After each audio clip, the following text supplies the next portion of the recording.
నేను జీవించుచున్నాను గనుక మీరును జీవించరు. నేను నా తండ్రి యందును, మీరు నా యందును, నేను మీ యందును ఉన్నామని ఆ దినమున మీరెరుగుదురు. నా ఆజ్ఞలను అంగీకరించి వాటిని గైకొనువాడే నన్ను ప్రేమించువాడు. నన్ను ప్రేమించువాడు నా తండ్రి వలన ప్రేమింపబడును.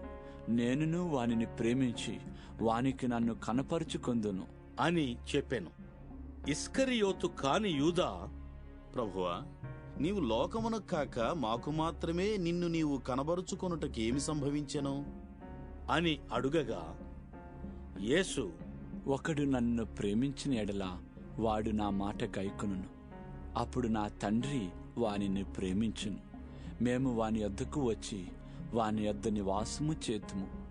నన్ను ప్రేమింపని వాడు నా మాటలు గైకొనడు. మీరు వినుచున్న మాట నా మాట కాదు,